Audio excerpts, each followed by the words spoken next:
Hello everyone and welcome back to another ESO build guide. Today I will be covering my Necromancer healer build, which I have named Necrohealiyah. If you don't get the joke, that's fine.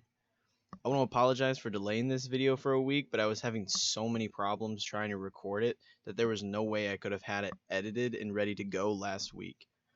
Anyways, I've said this in the past and I'll say it again for this video. I am not a hardcore ESO player. If you've seen my videos before, you will know that despite trying to perform well, most of what you see in the video is funny stuff that happened during the battlegrounds. With that being said, this build is not necessarily top tier or meta, but that's what makes it fun. The reason I bring this up is because my last build video, which featured my Magica Dragonite, got a couple comments about the build saying the abilities are in bad spots. So first, I'll show you how to fix that.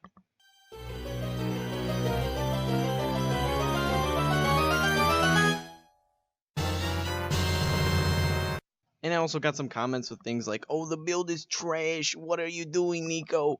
And it's not like I told anyone they had to run the build. It's not like the video's titled, run this or you're a filthy casual, right? So if you don't like the build, here's how you solve that problem.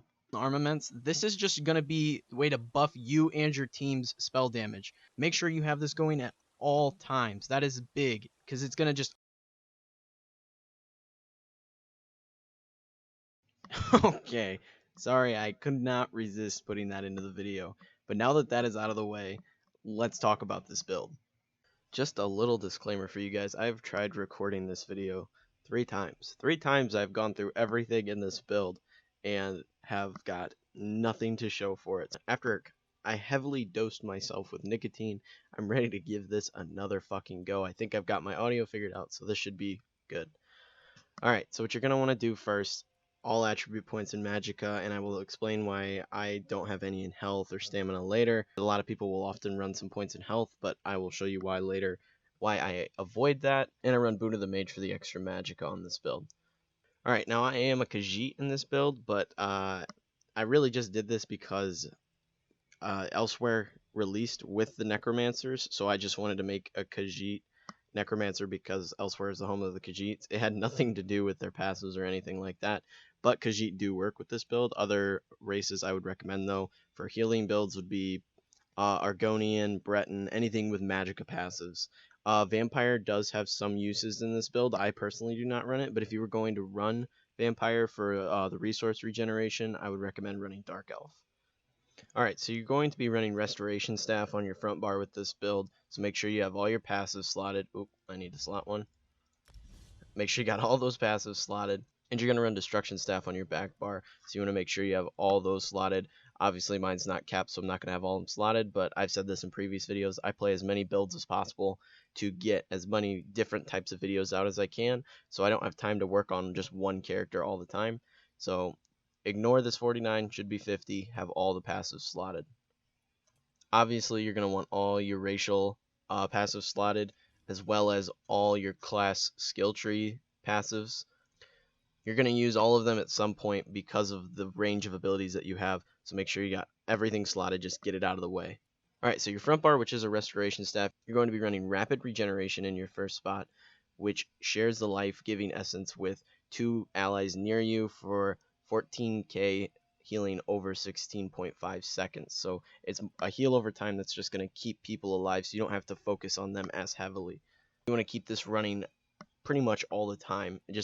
I have Action Duration Reminder, one of the mods I have installed, so it reminds me how long I have left on my abilities. If you don't have that, I'd recommend it, so that way you can see when this ability is about to end, you can repop it. Next up, I got Necrotic Potency, which saps life energy from the corpses around you, granting 6 ultimate and healing for 900 health every 1 second for 2 seconds per additional corpse. So the more corpses you absorb, the more ultimate you're going to get and the more health you're going to get back, and it scales off your max health. Also, having this slotted reduces the damage you take by 3%, so that's pretty nice to have. Next up, we have Resistant Flesh, which is the Morph for Render Flesh. This is going to be your instant cast heal. It's going to get people back up to higher health so you can help them more effectively when they get really low. And this morph gives physical and spell resistance. Either morph works with this. It's really situational. The other morph heals an additional ally instead of just one person. So if you feel like you don't need the physical and spell resistance, then you can morph it the opposite direction and be able to heal more people more effectively.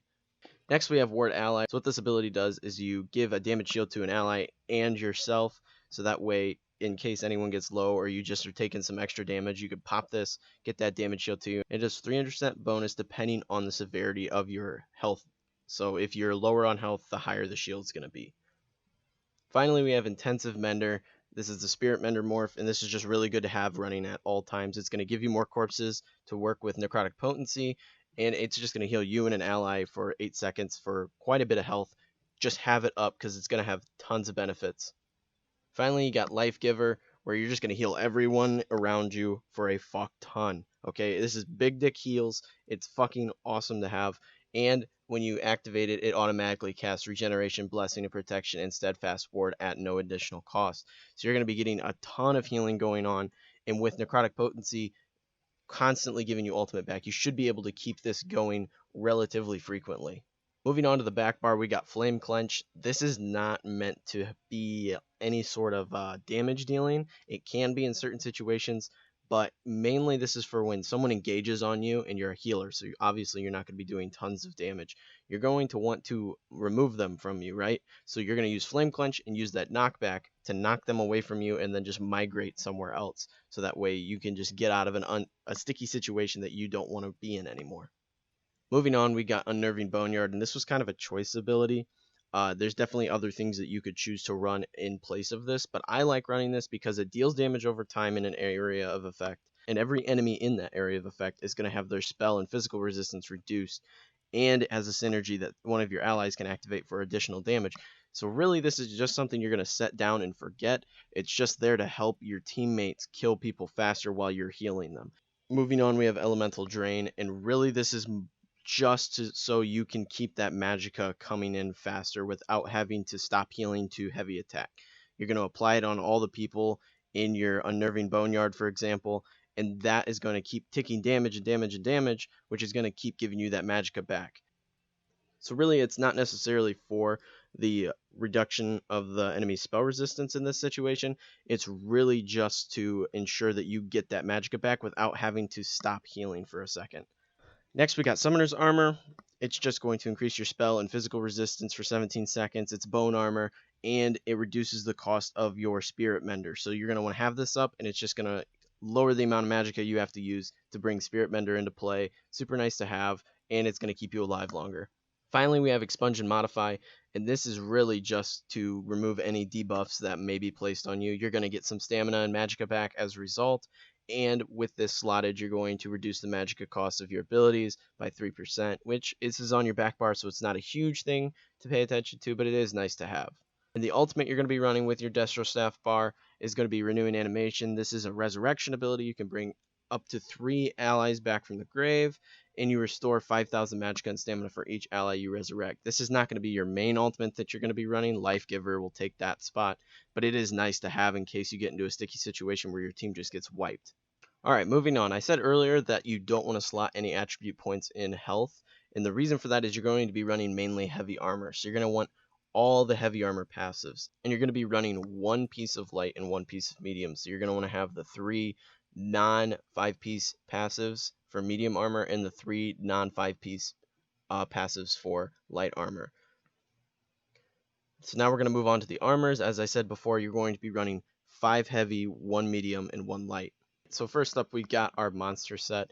I'm running Earth Gore, which gives you 4% additional healing done, and when you heal an ally below 50% health, you summon a cloud above them that rains blood on them from the appearance of, I don't know. You can change the color of that because a lot of people will end up running away from your blood cloud because it's red in the area of effect for enemies is red. So you kind of want people to, if you're playing with a party that you normally play with, tell them to change the color of that ability so that way they don't run away. I had this happen the other day. I was playing with Classy Katie and some of her friends, and they kept running out of my healing, so that was wild.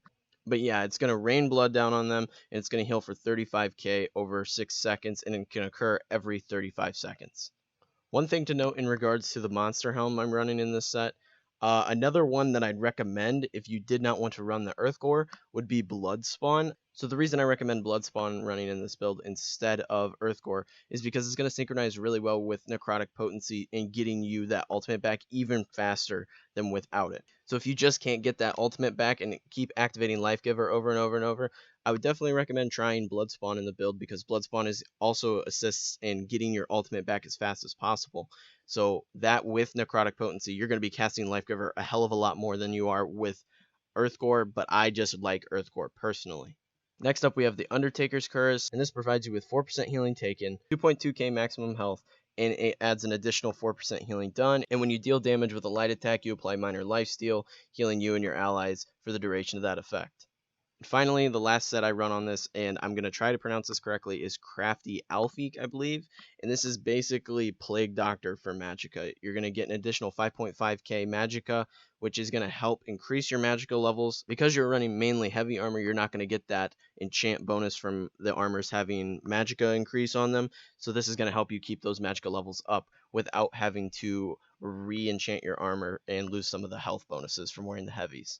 Alright, so now I'm going to show the basic rotation I run with this build. So you're going to want to start on your Destruction Staff bar and drop your Boneyard. You're going to want to make sure you have your Bone Armor activated and pop Elemental Drain on any of the enemies in front of you. Switch to your Restoration Staff bar. Make sure you have Rapid Regeneration running at all times. Definitely want to try and keep Ward Ally up as much as possible, and always have Spirit Mender running. If someone gets low in front of you, use Resistant Flesh. It's going to be your instant heal, keep them up. And when you have corpses lying around like that, use Necrotic Potency to make sure you're getting that ultimate back so you can keep Life Giver running as much as possible. Life Giver you're going to have going as long as you have at least 2 or more of your allies alive, because it's just going to heal them for fuck tons. And if they're all dead, obviously you're going to want to use Renewing Animation to bring them back, get some resources back. Other things to mention is when you get debuffs on you, Expunge and Modify, get rid of those debuffs with giving you some resources back in the process. And if someone engages on you, use Flame Clench to get them out of your face. This is my general rotation with this build. It's all, you can definitely change some things around and move things around. Like I've said before, my builds are not meta. They're not top tier by any means. They're what I think works for me. So change them as you guys see fit. I perform very well with this build. I usually am in the top 2 in Battlegrounds at any given time. And I'm really happy with how this build turned out. And I hope you guys like it. And there it is. There is my full Necromancer Healer build guide. I want to apologize again for the delay. Really wanted to have this video out earlier, but you know, shit happens sometimes. Let me know what you guys think in the comments below. And that includes the haters. That bit at the start of the video was just for laughs. I could really not care less if someone thinks my build is trash. So yeah, everyone, leave your comments. I'll be sure to link the other videos that this build is featured in the description below, so go check those out. And if you want to see more stuff like this in the future, be sure to like and subscribe to the channel, and I will see you all in the next video. Thanks for watching.